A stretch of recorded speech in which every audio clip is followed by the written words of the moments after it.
I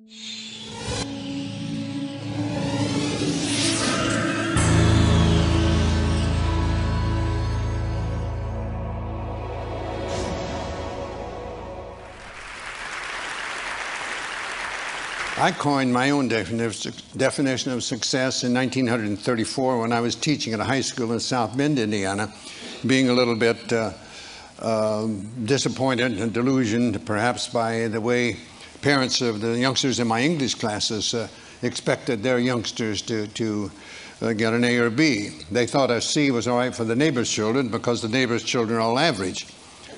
But they weren't satisfied with their own and would make the teacher feel that they had failed or the youngster had failed, and that's not right. The good Lord in His infinite wisdom didn't create us all equal as far as intelligence is concerned, any more than we're equal as far as size, appearance. Not everybody could earn an A or B, and I didn't like that way of judging, and I did know how the alumni of various schools back in the 30s judged coaches and athletic teams. If you won them all, you were considered to be reasonably successful.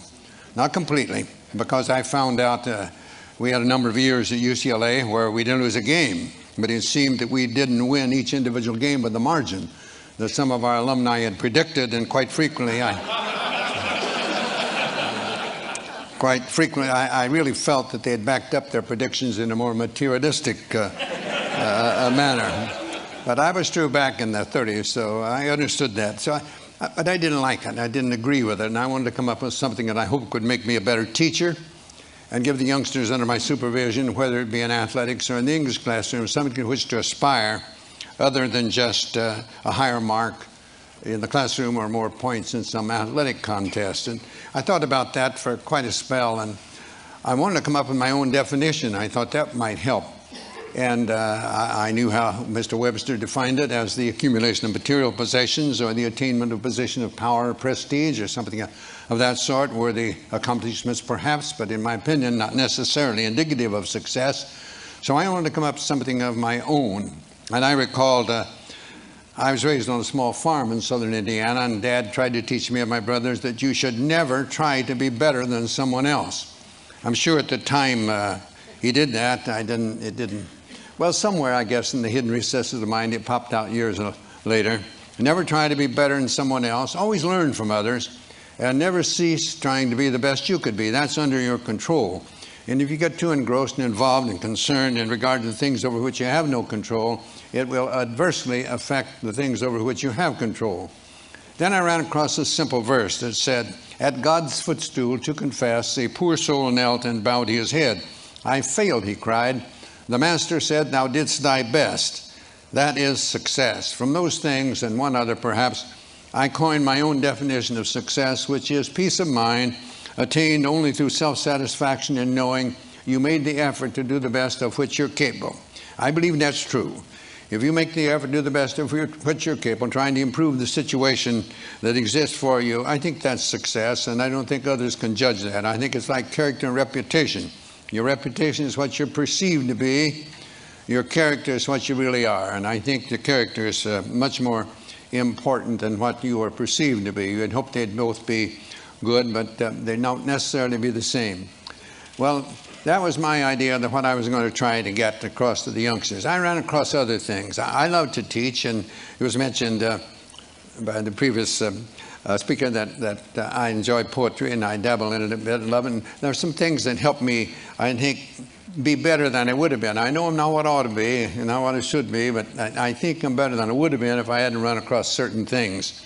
And one was just a little verse that said, no written word, no spoken plea can teach our youth what they should be, nor all the books on all the shelves is what the teachers are themselves. That made an impression on me in the 1930s, and I tried to use that more or less in my teaching, whether it be in sports or whether it be in the English classroom.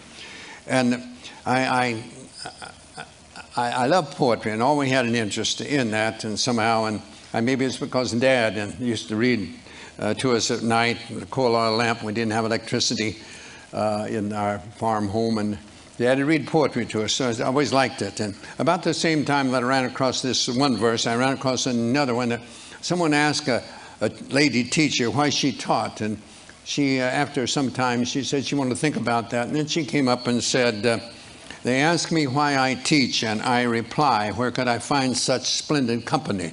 There sits a statesman, strong, unbiased, wise, another later Webster, silver-tongued. A doctor sits beside him whose quick, steady hand may mend a bone or stem the lifeblood's flow. And there a builder, upward rise the arch of that church he builds, wherein that minister may speak the word of God and lead a stumbling soul to touch the Christ. And all about a gathering of teachers, farmers, merchants, laborers, those who work and vote and build and plan and pray into a great tomorrow. And I may say, I may not see the church or hear the word or eat the food their hands may grow, but yet again I may. And later I may say, I knew him once, and he was weak or strong or bold or proud or gay. I knew him once, but then he was a boy. They ask me why I teach, and I reply, where could I find such splendid company? And I believe the teaching profession, it's true, you have so many youngsters, and I got to think of my youngsters at UCLA, 30-some attorneys, 11 dentists, 10 doctors, many teachers in other professions. And that gives you a great deal of pleasure to see them go on. I've always tried to make the youngsters feel that they're there to get an education, number one. Basketball was second because it's paying their way. And they do need a little time for social activities, but you let social activities take a little precedence over the other two, and you're not going to have any very long. So that was the ideas that I tried to get across to the youngsters under my supervision. I had 3 rules pretty much that I stuck with practically all the time. I'd learned these prior to coming to UCLA, and I decided they were very important. One was never be late. Never be late.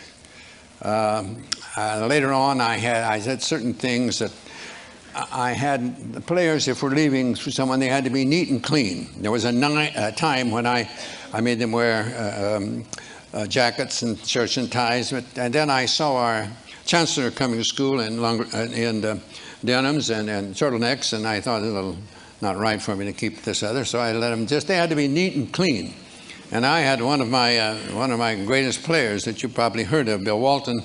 He came and gets the bus. We were leaving for somewhere and to play, and he wasn't clean and neat, so I would let him go. He couldn't get on the bus. He had to go home and get cleaned up to get to the airport if he could. So I was a stickler for that. I believed in that. I believe in time, very important. I believe you should be on time, but I felt the practices, for example, we start on time, we close on time. The youngsters didn't have to feel that we're going to keep them over. When I speak at coaching clinics, I often tell young coaches, in the coaching clinics, more or less, they'll be the younger coaches getting in the profession, and most of them are young, you know, and probably newly married. And I tell them, don't run practices late, because you'll go home in a bad mood, and that's not good for a young married man to go home in a bad mood. When you get older, it doesn't make any difference. But so I did believe on time. I believe starting on time, and I believe closing on time. And another one I had was not one word of profanity. One word of profanity, and you are out of here for the day. If I see it in a game, you're going to come out and sit on the bench. And the third one was never criticize a teammate. I didn't want that. I used to tell them I was paid to do that. That's my job. I'm paid to do it. Pitifully poor, but I am paid to do it. Not like the coaches today, for gracious sakes, no. It's a little different than it was in my day. But those are the 3 things that I stuck with pretty closely all the time. And those actually came from my dad, and that's what he tried to teach me and my brothers at one time. I came up with a pyramid eventually that I'm not going to, we don't have the time to go on that, but that to help me, I think, become a better teacher. And this is something like this, and I had blocks in the pyramid, and the cornerstones being industrious and enthusiasm, working hard and enjoying what you're doing, coming up to the apex, according to my definition of success, and right at the top, faith and patience. And I say to you, in whatever you're doing, you must be patient. You have to have patience. We want things to happen to us. We talk about our youth being impatient a lot, and they are. They want to change everything. They think all change is progress. And we get a little older, we sort of let things go, and we forget that there is no progress without change. So you must have patience, and I believe that we must have faith. I believe that we must believe, really believe, not just give it word service, believe that things will work out as they should providing we do what we should. I think our tendency is to hope that things will turn out the way we want them to so much of the time, but we don't do the things that are necessary to make those things become reality. I worked on this for some 14 years, and I think it helped me become a better teacher, but it all evolved around that original definition of success. You know, a number of years ago, there was a Major League Baseball umpire by the name of George Moriarty, and he spelled Moriarty with only one I. I'd never seen that before, but he did. And big league baseball players, they're very perceptive about those things, and they noticed he had only one I in his name. And you'd be surprised how many also told him that that was one more than he had in his head at various times. But he wrote something that I think he did what I tried to do in this pyramid. He called it the road ahead or the road behind. And he said, sometimes I think the fates must grin as we denounce them and insist the only reason we can't win is the fates themselves have missed. Yet there lives on the ancient claim, we win or lose within ourselves. The shining trophies on our shelves can never win tomorrow's game. You and I know deeper down, there's always a chance to win the crown, but when we fail to give our best, we simply haven't met the test of giving all and saving none until the game is really won, of showing what is meant by grit, of playing through when others quit, of playing through not letting up, it's bearing down that wins the cup, of dreaming there's a goal ahead, of hoping when our dreams are dead, of praying when our hopes have fled, yet losing, not afraid to fall, if bravely we have given all, for who can ask more of a man than giving all within his span? Giving all, it seems to me, is not so far from victory. And so the fates are seldom wrong. No matter how they twist and wind, it's you and I who make our fates. We open up or close the gates on the road ahead or the road behind. Reminds me of another set of threes that my dad tried to get across to us. Don't whine, don't complain, don't make excuses. You get out there and whatever you're doing, do it to the best of your ability. And no one can do more than that. I tried to get across to that. My publisher will tell you, never heard me mention winning. Never mention winning. My idea is that you can lose when you outscore somebody in a game, and you can win when you're outscored. I've felt that way on certain occasions at various times. And I just wanted to be able to hold their head up after a game. I used to say that when a game is over and you see somebody that didn't know the outcome, I hope they couldn't tell by your actions whether you outscored an opponent or the opponent outscored you.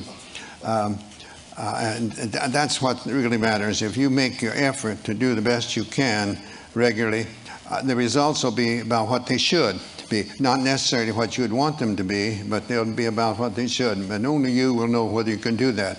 And that's what I wanted from them more than anything else. And as time went by and I learned more about other things, I think it worked a little better as far as the results. But I wanted the score of a game to be the byproduct of these other things and not the end itself. I believe it was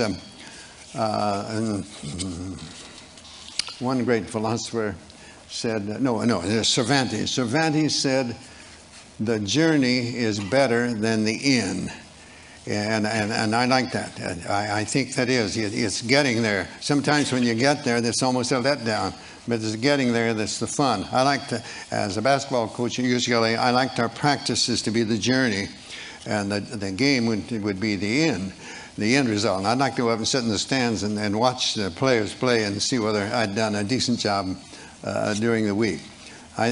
There again, it's getting the players to get that self-satisfaction, knowing that they've made the effort to do the best of which they are capable. Sometimes I'm asked who was the best player I had over the best teams. I can never answer that. As far as the individual is concerned, I was asked one time about that, and it said, suppose that you in some way could make the perfect player, what would you want? And I said, well, I'd want one that knew why he was at UCLA, to get an education, he was a good student, really knew why he was there in the first place. But I want one that could play too. I'd want one to realize that defense usually wins championships and to work hard on defense. But I'd want one to play offense too. I want him to be unselfish and look for the pass first and not shoot all the time. And I'd want one that could pass and would pass. I've had some that I've had some that could and wouldn't, and I've had some that would and could. You couldn't, so you're charged. So I wanted that, and I wanted him to be able to shoot from the outside, and I wanted to be able to be good inside too. And I'd want him to be able to rebound well at both ends too. And why not just take someone like Keith Wilkes and let it go at that? He had the qualifications, and not the only one, but he was one that I used in that particular category because I think he made the effort to become the best. There's a couple. I mentioned in my book, They Call Me Coach, that two players that gave me great satisfaction, and it came as close as I think anyone I ever had to reach their full potential. One was Conrad Burke, and one was Doug McIntosh. When I saw them as freshmen on our freshman team, we didn't have freshmen, couldn't play varsity when I taught, and I thought, oh gracious, if these two players, either one of them, they're different years, but I thought about each one of them at the time he was there. Oh, if he ever makes the varsity, our varsity must be pretty miserable if he's good enough to make it. And you know, one of them was a starting player for a season and a half, and the other was his next year. He played 32 minutes in a national championship game, did a tremendous for us. And the next year he was a starting player on the national championship team. And here I thought he'd never play a minute when it was. So those are the things that give you a great joy and great satisfaction to see one. Neither one of those youngsters could shoot very well, but they had outstanding shooting percentages because they didn't force it. And neither one could jump very well, but they kept good position, and so they did well rebounding. They remembered that every shot is taken, they assumed it'd be missed. I've had too many that stand around and wait to see if it's missed. Then they go, it's too late. Somebody else is in there ahead of them. They weren't very quick, but they played good position, kept in good balance. And so they played pretty good defense for us. So they had qualities that they came close to, as close to reaching possibly their full potential as any players I ever had. So I consider them as to be as successful as a Louis Alcindor or a Bill Walton or in many of the others that we had. There were some outstanding players. Have I rambled enough? I was heard that when he makes his appearance, I was supposed to shut up.